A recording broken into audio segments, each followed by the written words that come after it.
chronically speaking.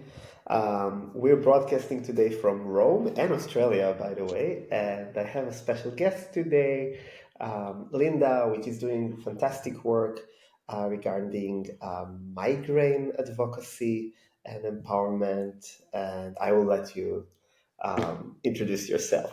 Yeah, well, thank you so much for having me. So my name's Linda. I'm about 52 years old and I live in Australia. And I had my first migraine at 11 and then on and off for a few decades after that. And because they didn't come very often, they didn't really impact my life. And as a result of that, I never really made a huge effort to understand my diagnosis. But around about the time I was about 48, I noticed that the pain in my eye, which was usually a sign that a migraine was coming, it stayed permanently on 24/7 and it hasn't switched off for 3 years now. And also on top of that, the migraines started coming one after the other until eventually more than 50% of my life was migraine. And it just it diminished everything. I stopped working, I stopped driving, I stopped parenting, I stopped socializing, and life got pretty tiny until eventually Linda disappeared and all that was left was migraine. I'm so sorry to hear that. Well, it's better now because what happened was most of the doctors pretty much told me you just have to learn to live with the pain. This is something that you're born with. The condition migraine is not curable. It's just something that you have as part of your genetic makeup. And I believed them. I believed them for years, and I became a victim of circumstance. And depending on the lottery of what doctor you get, I got good experiences and bad experiences, and I just had to ride it out. But then one day, I kind of got lucky. The neurologist that I went to see kind of gave me a bit of a kick in the bum, and he said pretty much the same thing. There is no cure. There's not much else we can do. We will try Botox, but really what you have to do is you have to become your primary healthcare provider. You have to get out of bed. You have to start making lifestyle changes. You have to change your mindset. And that day I was with my husband because I was so sick I couldn't even get there on my own or catch a train or a bus. We got into the car after the meeting and my husband said, "Oh, isn't it wonderful to meet a doctor that just, is advocating exercise instead of just writing another script for medicine?" And I went off like a rocket. I was so angry. I was so disappointed. I so wanted a magic bullet or a magic pill that would make my pain go away. And I remember calling the neurologist every rude word in the dictionary. I called my husband rude words. We got home. I slammed doors. I went to my room. I refused to come out for dinner. But then somewhere around about 2 o'clock in the morning, I woke up and I remembered something else the neurologist had said to me, which is that you will always be a combination of Linda and migraine. You used to be mostly Linda with just a little bit of migraine, but at the moment you're almost all migraine with just a little bit of Linda. And what you need to do is you need to get the balance back. And I think that the way he put it resonated because at that moment in my life, after literally years of living in my bedroom feeling sorry for myself, the thing that I was most depressed about was that I had lost my sense of self. I'd lost Linda. Linda along the way had disappeared. I didn't recognize the sort of shadow or the shell of myself that I'd become. And because he said it that way, it's going to sound kind of weird, but I kind of put out to the universe, well, what would Linda do to solve this problem? And Linda replied in my mind, and she said, "You trained as an architect, you worked as a project manager, you were studying your PhD, you would get out of bed, you would use your skills and you would turn it into a project and you would research and you would not stop until you got better." And the very next day, I went from being like a healthcare loser to a healthcare learner. And straight away, I stopped being a victim and I started to heal. Like literally the very next day, I realized that I could make a difference in my life and I didn't have to be in pain all the time. And if I was in pain, I could separate the suffering from the pain. And it just became this mind shift that shifted everything for me. And from that day on, the pain didn't always go away, but I didn't cry about it as much and I didn't rage against it. And I didn't just roll over like the doctor said and just learn to live with it. Equally importantly, I became more and more empowered with my understanding of what my diagnosis was. And because of that, when I next went to another doctor's meeting, when she told me there's nothing left that we can do, and I started sobbing and saying, but my life is falling apart, I'm worried about all the things that are going wrong, she handed me a box of tissues. And she said, "Look, I'm really busy. You've got 2 minutes to cry, and then you have to pull yourself together and get out." And at that time, I was so shocked and so upset. But now when I look back on it, I have to accept some responsibility for that as well. I let her sort of railroad me because I didn't know any better. I didn't understand my diagnosis. I didn't understand my treatment options. And I realized I haven't stopped talking. Sorry. This is wonderful. Go on. Okay. And so on that day, that was probably one of the worst doctor's experiences I had, because I was just a complete and utter victim of circumstance. And I cried for 2 minutes, and then I pulled myself together exactly like she asked me to. I walked out of the doctor's office, I paid the bill, and I went home. But that will never happen to me again, because the next time I go into a doctor's office and they tell me there's no other options and there's nothing left to try, I'm going to say, well, actually, I've been doing some research and here's what I've learned about migraine. And I think after 9 months of starting to pull myself out of the dark hole and realizing that you can heal yourself, something else changed within me, which was that I realized I could probably help others do the same thing. And when I started to research all the different things about migraine and how to help myself, I realized there was a bit of a gap in the market, if you like. There was either very intense sort of factual information that was written by scientists about migraines and the diagnosis, or there was the chat groups on social media. And they were both great because I needed that hard fact, but it was very dry and it was very hard to follow. And especially when you're in pain and you're very tired. But the other end of it was equally difficult because it was people almost gossiping about their illness. And whilst it felt very validating to realize that I wasn't alone and that they were saying the same sort of things that I was feeling, what I didn't get was how to move forward from that. What do I do with that? And so I guess the blog for me really started about trying to save myself. It was about pulling myself out of depression and realizing that I wasn't alone and that I wasn't a victim anymore, and I could show the world that I was pulling my health together.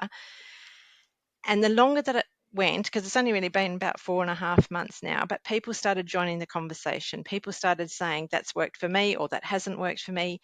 And it was a sense of community that started to build on the blog that keeps me going. It's not the migraines, it's not the health, it's the joy that comes from knowing that people are getting it and that they feel seen and they feel understood and they can participate in the conversation in a way that I sometimes wonder that they missed out on before because that forum wasn't always there. Thank you so much for sharing. I think we share a lot of commonalities with our stories, Yep. and you and I are considered kind of an empowered patient or empowered patients. What's worrying me is that we are a minority. So this is going to sound weird, but one of the things that I notice with the blog is that I can see how many people read it, for example. And then I can see how many people press like or they comment. And what I can also see is whether people are opening the links that I'm recommending. So I can say, here are the exact videos that I watched for how to breathe better that made an instant change in my life. And I, like you, am worried that people are not pushing the button. So even when they're gifted sort of the help to start the journey for themselves, I think they've been so conditioned to be victims almost that they don't believe in themselves enough to push the button and start the progress to heal. I think, it sounds a bit like a conspiracy theory, but I almost feel like the system and the medical profession has set it up in a way that they just don't realize that they have options anymore. And if I could say one thing to people that are listening tonight, I know how hard it is. I know how lonely it is. I know how much it hurts. I've been there for years. It's, if you can do one thing tonight, it's plant the seed of hope in your heart, because I promise you that you can get better. If I can do it, a frumpy old 50-year-old lady can pull herself out of bed and make a difference and literally go from a migraine every single day to being able to now go back to studying my PhD, go back to parenting, go watch soccer matches and do all of those things. You can do it too. If I can, you can. So plant that seed of hope and really, really believe it though. And don't listen to other people. Believe that you can heal, because you can. And I think the other thing I would really love people to know is that when you talk about healing, it doesn't mean that you will be 100% pain free. because to be human is to hurt. Like, I'll get rid of the migraine tomorrow, but tomorrow I'll stub my toe or I'll break my heart. That's just part of what it is to be alive. But if you can reshift or recalibrate your relationship so it's less about reducing the pain and more about increasing the joy, you'll find so much more satisfaction out of life. And if that joy comes from feeling the sunshine on your shoulders in the morning while you're having a cup of tea, take it and make it work for you. Enjoy that moment. Stress less about whether or not you've got a number 3 pain level in your eye, and focus on that sunshine or that puppy dog that's at your feet. Because I think the biggest mistake I made was overemphasizing my relationship with pain, and then that becomes your whole life. And if you can just say, you know what, not today, migraine, I'm not interested in the numbers game anymore. It is what it is. You're trying to protect me. You're doing what you need to do to save my body, but I'm just going to focus on the sunshine. I'm going to look out the window and enjoy the moment. And truly, truly, truly, life does get better. It really can. It's very inspiring. Thank you. Can you share a bit of this methodology that you came up with that empowered you and you're also using in your blog to empower others? Yeah, I think for me, it was about celebrating baby steps. So don't go all out to try and do everything. So when part of why I was so angry with the neurologist is he gave me this huge to-do list. You've got to meditate, you've got to do yoga, you've got to do cardio. Well, cardio is just ridiculous. I've never done cardio in my life, and there is zero chance that someone who struggles to have a shower in the day is going to suddenly start jogging stairs. That was just absurd. And because of the way it was presented, instead of just throwing out that one idea, I was tempted to throw it all out. But instead, I said, no, you know what? I'm going to have a go, but I'm going to do this slowly on my terms. And so you try and do something the way I did it was a little program on my fridge, do an activity morning, noon, and night. You can choose which that activity be. It might be a meditation, it might be a walk, it might be stretching your neck muscles, it could be whatever feels right in that moment. But make a commitment that 3 times a day, morning, noon, and night, you will try something. and and listen to your body. So for example, he was really big on yin yoga, but to me it felt like a real failure to get out of bed and then lie on the floor. But then I discovered chair yoga, and as weird as it sounds, I suddenly felt empowered again because I was sitting upright and I was doing the stretches that were required, but I didn't have to be a human pretzel on the ground. And I learned that if I bent a certain way and it made me feel like I was going to throw up, just stop, don't do it. And move to the next thing. And if you can build that routine into your life, then what feels impossible on day one slowly becomes normal. And so now, 9 months later, I start every morning at dawn with stretches. I will go for a 40-minute walk with the dog. Then I come home and have my breakfast, and then the day begins. And I've already done an hour of mindfulness before I've even started. So again, it's finding those baby steps, building in the routine, believing that it can work, and really having a go. Because I think the other thing that I wasn't very honest with myself is I would tell everyone I have tried everything. I can't heal because I've done it all and it's not working. I've done acupuncture, I've done this, I've done that. Part of the problem is until your mindset is right, you haven't really tried it. So even if you believe you've tried everything and you're not curing or healing, go back again, start again, but try and do it with optimism. And yeah, 52 years old. I've had a lot of lessons to learn, and it's been a very humbling experience, honestly. It resonated with me a lot because when I thought I'm going to get better, like I had this initial eureka moment and I said, yes, now I'm going to get better. And I went to the Chinese medicine expert. He looked at me and talked to me for 2 minutes and then he told me, like, come back when you're ready. You're not ready to heal. And And this and I was think, a strong moment, yeah. yeah, I think that's a big part of what you were saying, that we're in the minority. Again, it's a mindset thing. It's still very doable. It's just yeah, you have to be ready for that change. Like I look back and sometimes I feel like I wasted 2 years of my life because I just lay in bed feeling sorry for myself.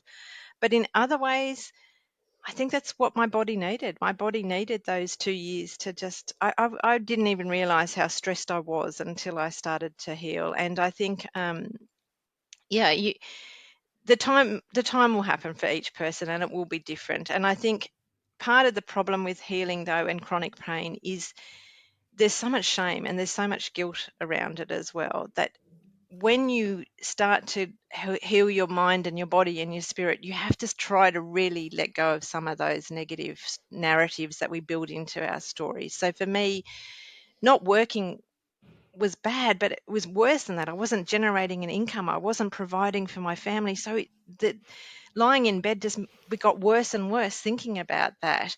And I think yeah, at some point, if you can separate from that and you can just concentrate, put yourself first for a little while and really try hard, it is doable. And the issue of victim trap is kind of repeated in your story and my story and many other stories. Do you think that it really is like this moment when you press the button and says, I'm not a victim anymore, or it's more of a journey that you can kind of structurize in some way? I think for me, it was the neurologist giving me the kick in the butt and saying, it's on you now. Like, we've done what we can do. It's up to you to make the changes. And I think that's part of why I was so angry that night, because that's not what I wanted to hear. But then on another level, I think at midnight, another part of me realized, in that night, I have to do this. This is on me. And then I did. It was literally a switch that flicked for me, that I got up the next day and changed. And I think part of the problem is that again is I can feel it in the blog sometimes. I can feel people reading it saying, oh, it didn't work for me and it won't work for me and it will never work for me. It is really heartbreaking to be reading this stuff, because I don't know how to tell someone. I don't. I tried tough love. I try to give them heaps of advice, but at some point they have to make that decision, I guess. And I'm very careful with how I word things, because I would never call other people victims. I can only call myself that, because I know that was my label.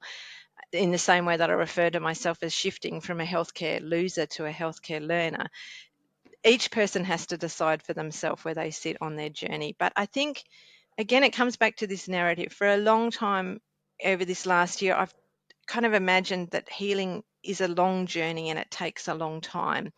But another part of me is starting to think that's a dangerous narrative in itself. If you start to believe that you're going to be doing this forever, kind of thing, there's another part of me that, yeah, I did start healing literally overnight because I made that shift in my mindset. So I think it comes down to what your destination is. If you're looking for that 100% pain free, then it is going to be a long, hard journey. If you are just looking to recalibrate your life enough to find some new joy and reduce your relationship to pain so that it's not about suffering, I think it can happen overnight. You know, I have this strong belief that I extensively wrote about in my books and blogs as well, that you have to have this moment when you're sick of your sickness.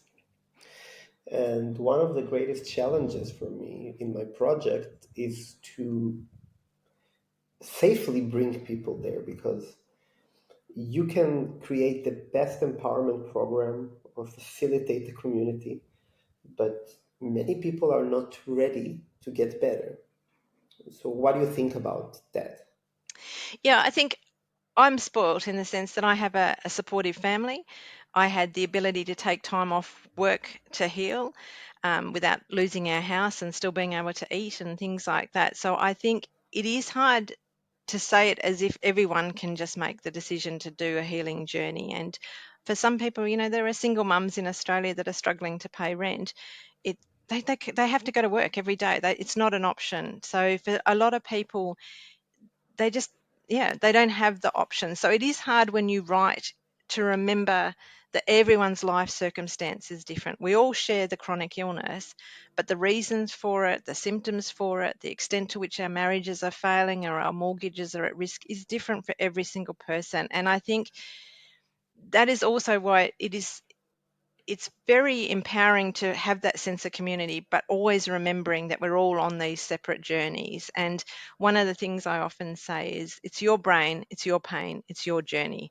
And for better or for worse, really. And at the end of the day, I think, look, I said before about planting the seed of hope. In a weird way, I see that as my role, is just to throw as many seeds out as possible and just hope like crazy that some of them will sprout. And so on the blog, I tend to move around a lot. I'll spend one day where I'll talk very specifically about something like Botox treatment for migraines and how it works or doesn't work. The next day, I'll just talk about how I had a bit of an epiphany having a cup of coffee the next day. Or recently, I talked about how I'm a very shy person and I went to the hairdressers. I did everything I could to break eye contact and hope that she wouldn't talk to me. She got gossiping about migraines of all things. So by the end of the half-hour haircut, we were just like best buddies and we were exchanging phone numbers and data. And I realized that, it was a real lesson for me that if you open yourself up sometimes to the universe, it'll come when it needs to. And I came home and I blogged about it. And so again, it's this idea, I guess, of just throwing out as many seeds as I can. So whether it's success stories for other people, whether it's the hardships that I'm feeling and why it's harder than I expected to go through these things, or tips and tricks, hopefully something will stick. Okay, that's super interesting because I think that when patients suffering from any chronic condition are making this transition that I want to empower others, then they kind of fall into the schablons that we see around us in social media and what we watch online and say, okay, I have to go in this path. I need to be this sort of influencer. But what I like about your way is actually you're just being yourself and sharing your successes. Yeah, I think I was similar. So before I started the blog, I looked at what other people were doing and it didn't feel authentic to me. I can't dance in front of TikTok and I can't take videos of me lying in bed crying because neither of those sort of resonated with me. And there's a place for both of them because it's great to see people that are suffering who are dancing around and have refound their joy. And it's equally validating to see someone in bed that's struggling because it's a reminder that this is our reality and that nobody except for us really understands it. But for me, I think my background is research and design, and I just wanted to write what felt right to me, which is that here's what I'm learning, here's how it works, here's how it didn't work, maybe it'll work for you. And because it's literally I don't know, like a diary of my journey as it's unfolding. And so I hope that, a year from now I can say I'm migraine free as much as possible and hand it over to somebody else who wants to post about their journey instead. I'd be kind of really excited if that was the end point. But if it ends up taking me 2 or 3 years, I will keep blogging my journey because it is still a little bit like shouting into the void sometimes, because even if you get your claps and your thumbs up and all the rest of it, it's still you calling out to these random names and logos on the internet. But when you get the feedback, it could be as simple as thank you for this, or you really get it, or you've made a difference, or I'm going to go and try this. That's enough motivation for me to get up again and do it again tomorrow. And you eventually have chosen a title that is the Mindful Migraine. Yep. So the mindfulness part probably played a huge role in your healing. Can you share what did you learn about mindfulness can help migraine, but maybe other chronic conditions? Yeah, I think this is going to sound really weird, but my brain was always my superpower. So I was a little bit of a smarty pants at school and a nerd, and I almost was a brain on a stick. My body was just a vessel to carry around my brain, basically. And I'm not no genius by any stretch of the imagination, but it was my kind of asset. It's how I got through life was through my brain.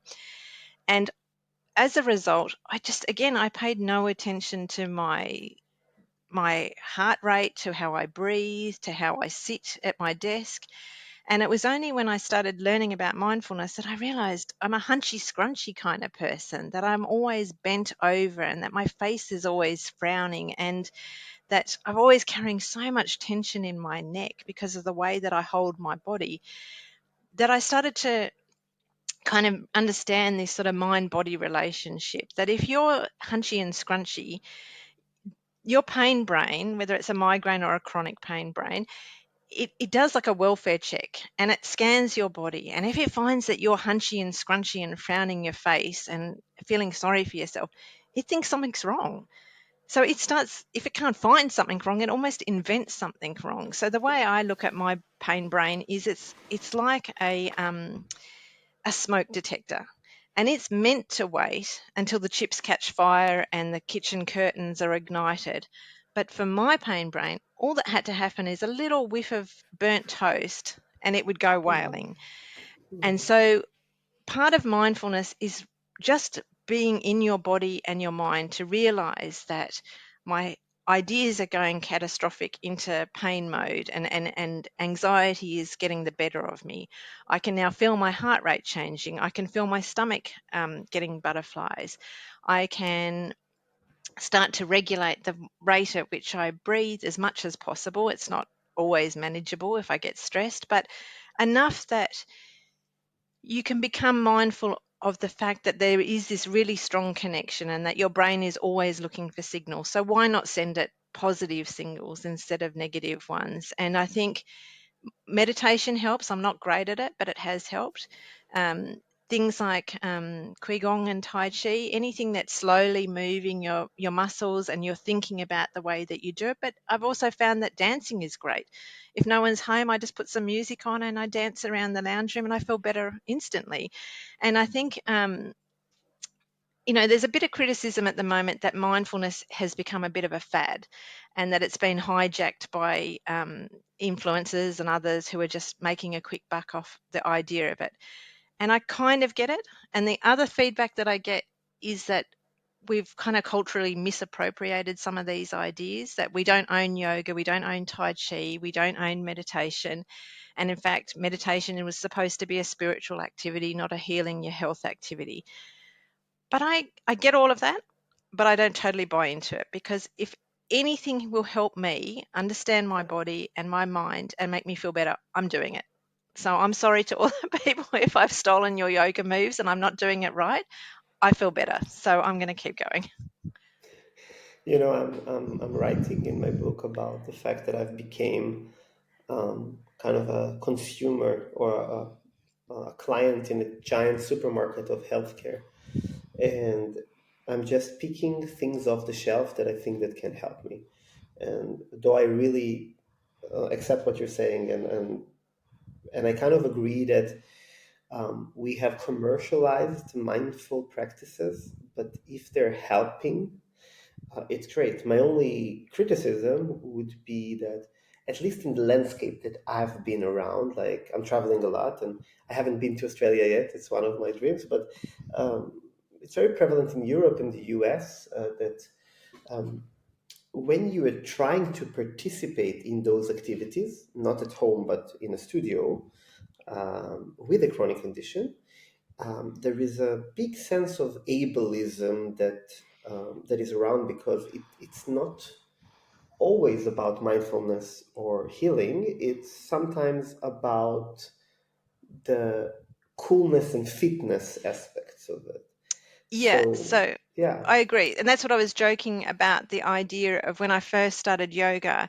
I'm not a pretzel lady. I can't bend and stretch the way the people were doing. So I just didn't go to the classes. I watched them online.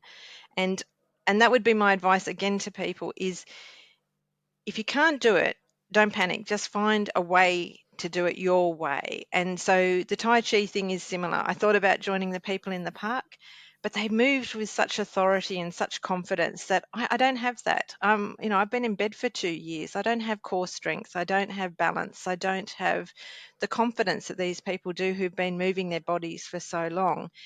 And this goes back to that idea of, do you throw it all out or you just accommodate it the way that you can? And that is my advice to people is, if you're not a pretzel person and you can't make the shapes that they're all doing, don't panic. Don't put yourself in a position where you feel like you have to keep up with them, because in Australia it's very much that. We've got all the lycra ladies, is what I call them, because they're always wearing the lycra and they're so incredibly fit, and I'm so proud of them, but that's not me. And so, but I can still promise you that I get the benefits in a different way to what they're doing. So perhaps they're getting it because it's a social activity, or because it's something to do with the class structure that they can. Maybe it's that they've got the time to do it, which shows to others that they're financially viable because they can take a day off to go to yoga classes at lunchtime. That's their story. I'm only really interested in my story. And this is a big point, I think, that we are heavily influenced. And when I spent most of my years in bed, Facebook started, but it was not mobile even yet, and we definitely didn't have Instagram. And today I feel that on the one hand you're less secluded because you are connected to the world, somebody who's been bed or home ridden, but you're also heavily influenced by society. And because everybody is faking such a great lifestyle, you even feel worse. So I wanted to ask you about this tension between, as you said, doing what you can to pushing yourself so you can get a bit better in what you're trying to do, or get a bit better. Yeah, I think one of the things that someone pointed out to me is set your benchmark low. So don't worry about stretch goals, because we're not fit enough for that yet. So just make my goal for today to walk to the end of the street, because I know that I can do that. And then tomorrow, because I achieved that, I'm going to feel proud of myself because I achieved my goal. So now walk 2 blocks and go home. And I know that I can do that. So I will do that. It's not worth getting up tomorrow and saying, I'm going to set up my app and I'm going to walk 5,000 steps and I'm going to cover 2 kilometers, or I'm going to walk for an hour. You're not going to get there. And then you're just going to come home and feel like you've wasted your time and your energy. Set realistic goals, make them small. This is this thing I was talking about, baby steps, and celebrate them. You did it. Woohoo. You got to the end of the street. That's fantastic. And again, you know, the influencers will laugh. Okay, so be it. I'm proud of the fact that I made it to the end of the street, and I've been taking photographs of me at the end of the street when I first started, so that I could remind myself. And if tomorrow it's a really bad pain day, and they happen still, so I'm not cured by any stretch of the imagination, and I can't get to the end of the street, that's okay too. I've learned to be kind to myself. But what I will try to do is still walk a lap around the bedroom, do something that kind of maintains the routine, so that the next day when I am feeling a bit better, I'll get back up to the end of the street, and then I'll do the 2 blocks, and then I'll do the 3 blocks, and I'll build it back up again, because chronic pain is cruel. It's a nasty, whichever way you do it, it steals a lot from you. It steals your confidence, it steals your time, it steals your energy. But if you just keep trying in these small baby steps. I heard a phrase the other day, which is inch stones.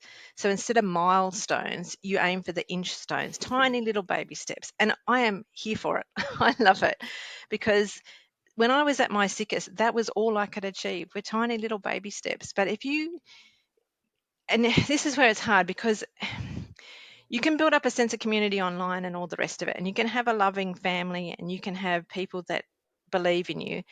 But really, at the end of the day, you have to believe in yourself and you have to celebrate yourself, because sometimes I remember coming home from my 1 block walk, and I've got 2 teenage daughters and they didn't care.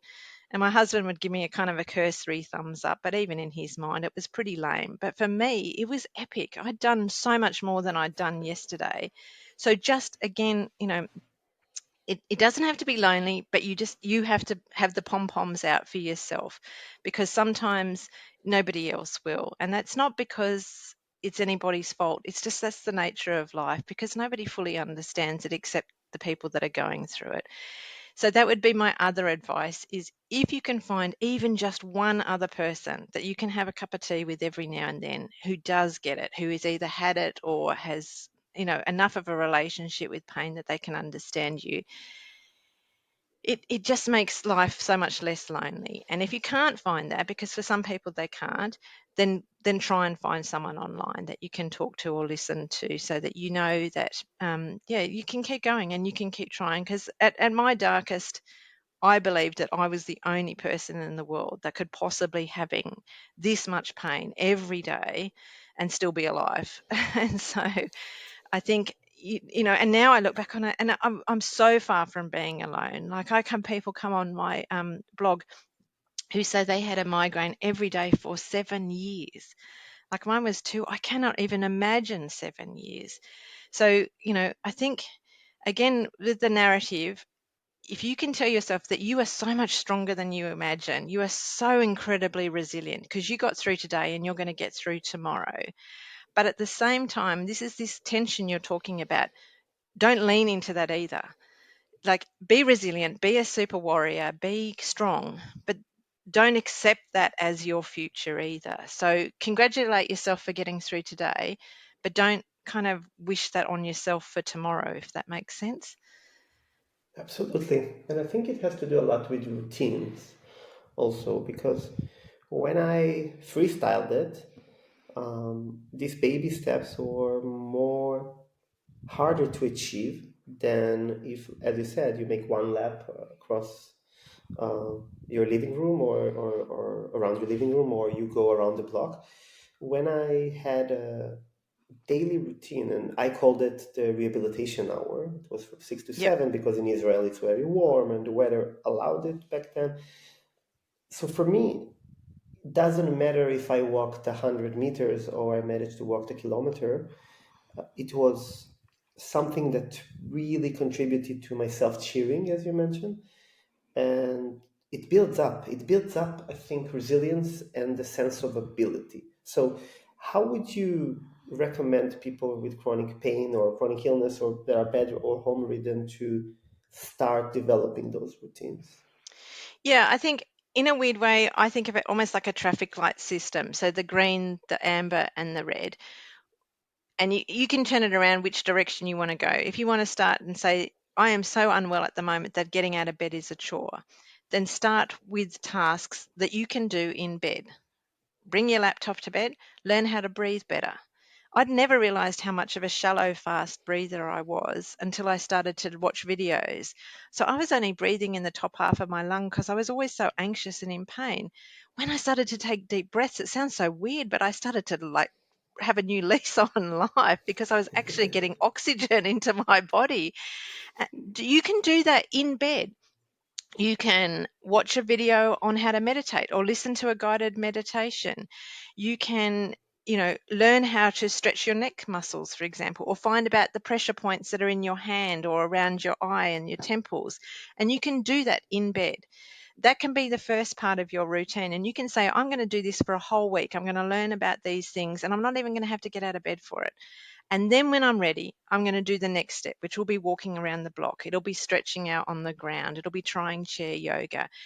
And then when I'm ready, I'm going to do the bigger stuff, which is I'm going to maybe try a gentle jog. But for me, that will never happen because it jiggles my head and I'll never be okay with that. But you just create almost like a string of beads and you work your way along the line. You don't need to be at the end today. Just start at the beginning with the little tiny manageable things and eventually you'll get to the end. Or you won't. You'll get to a place of greatest comfort that helps you heal, and that's enough. That's really inspiring. I felt very lonely, not only as a patient with chronic illness, but also as somebody who is trying to help others. Like, you feel very lonely. It's like you're on the top of the walls screaming, or the top of the tower. And it really resonated with me that eventually the people that manage to kind of escape this vortex of miserableness um, share some sort of same methodologies. Like, we all came up to this from different directions, but we share a lot Yep. in common. Yeah. And I think that eventually, once you convinced yourself that you are able to do something that you didn't think you could do before, then the sense of ability is kind of exponential in a way. Because if you told me a decade ago that I will sit now in Rome after being in 5 countries in the last 2 weeks, speaking, empowering others, I would really think that you're hallucinating. But it just happened because, like, first few steps, the first kilometer, the first steps, literally to climb up and so forth. Look, the way I look at it is if I can pull one person up, just one, then that person might pull one person up. And then I kind of imagine in my mind this huge chain of us all pulling each other up. How great would that be? So you're already 2, 3 steps ahead of me, pulling up handfuls of people. So, yay, you. I'm 2, 3 steps behind, but there's 2, 3 steps behind me are others. And I think that's part of the power of what we can do is we're not talking from on high in academia, in textbook land, and doctors all, pontificating on the world. We are saying we have lived experience of this. I know how you feel. I'm just a fraction further ahead than you are. And if I can do it, you can do it. And I'm going to pull you up. And then when you're feeling better, you can pull someone else up. And then we'll all keep pulling each other up. And it's almost, I don't know if that's the right metaphor, but if we, all our little ripple effects combine, we'll create a tsunami of good health Yeah, kind of thing and good outlook. And um, yeah, we need more people like you, and we need thank people who are you. growing like me. I'm getting there. I'm getting there. I'm still very much a learner. You're a leader, just slightly different on the. We're all leaders. But it's if we just have the confidence to believe in ourselves, then once that really sinks in, you start to have the confidence to explain it to other people. But the only way you get there is through practice, like anything. And I keep sort of reminding people when we were born, we couldn't talk, we couldn't walk, we couldn't feed ourselves, we couldn't dress ourselves, we had no skills whatsoever. Yeah. This is no different. We are just learning a new set of skills in the same way that we always have. It will take time. We're going to mess it up. We're not going to get it right on day one, but we're going to get there eventually. And if we just keep plugging away, it's not going to be tomorrow, but it will happen. I think that your positivity is very infectious, and you just sparked some ideas in me that um, when you make this transition from kind of self healing to advocating and trying to pull other people along the way, we make this mistake more than often that we need to empower millions of people. And what you said right now really resonated with me. It's enough Yeah, to I empower see. one person. One is enough. And I tell you why it's hard to remember because again, the format that I use, like the blogs and LinkedIn and Instagram, the places that I hang out, are very metric hungry. They're always giving you number data. This is how many followers you have. This is how many people have read your blog. This is how many people have ticked the box that they liked it. And if you get hung up on those numbers, it is really easy to get frustrated and feel like it's worth giving up. If 100 people are visiting and only 10 are signing up, gosh, my conversion rates are really bad. Is it really worth my time to be here? But that's what I was saying. Forget quantity, go back to quality. If one person writes to you and says, thank you, you made a difference, I'm going to try this. That is what you want. Don't worry about the numbers. Don't worry about how many people like your LinkedIn page. That doesn't matter at the end of the day. I know that the influencers will tell you that, and I know that the software will tell you that, but that's not the real world. Just pull that one person up and have the confidence that that one person will go on to inspire one other person. And what a great world that is. Absolutely. Thank you for this reminder. You're personally inspiring me, which is wonderful. And this is why I started this podcast, because I feel that these stories can really help people pull themselves out of their beds. And before I reach the last question for today, I wanted to ask you if you have anything else you want to add. For me, I just want to remind people again, plant that seed of hope. You can change and you can heal, and it might not be the way that you imagined or how you envisioned the journey ahead, but you can do it. So have a go because life, even if it's just a fraction of an improvement and you find a little bit more joy and a little less pain, isn't that worth it? Absolutely. Thank you for this. So, my last question is actually a question that you will ask me. You know, we have a little tradition that the last question is the guest is asking me whatever they like, putting me up on a stand, so to say. And do you have anything you would like to ask me? Yeah. So when we talk about this idea of the narratives that you tell yourself, for example, and you can look back and see how far you've come in the last 5 years, for example, you mentioned like you wouldn't have believed it, how surreal it is now. Where do you see yourself in 5 years? Wow, this is a very hard question for people with chronic illness, because when I ask some friends, they say, "Oh, I will be, 2 steps ahead in my management ladder," or, "I'll have a baby," or whatever. And for me, I think it's always this kind of survival mode creeping in. So the survival pain brain, as I said, is Mm. telling me you'll be stable enough to not suffer as much. But my empowered brain is telling me that I think that my writings and work will reach 1 million people. And it's not out of a wish to success, it's out of a wish to empower. And my greatest wish is really to be in a position in my life that I'm in control of my illness and not the other way around. Yeah, I 100% believe that you will reach 1 million people. And I think that your surviving brain will eventually be replaced by your thriving brain, and you will achieve what you want. But again, be kind to yourself because it takes time and energy. But I believe in you. Thank you so much for your inspiration and again, infectious positivity. We really need this in our world. I know Australia is far away, but you need to spread this tsunami across the globe. I'll be doing my Um, best, but right now I'll probably go to bed, to be honest. It's nine oh, right, o'clock because and in Australia, I go to bed early. I need my sleep to survive tomorrow. for me, like in Italy, the day is just, kind of starting. Stretching out ahead of you. Yeah. Yeah. But again, Linda, thank you so much. I will add the link to your blog to the podcast description. If you want to follow Linda on LinkedIn and other social media, you'll find the links there. And again, thank you for the work that you're doing. And I'm super happy to see you out of bed because for me, this is the most important thing that people are feeling better.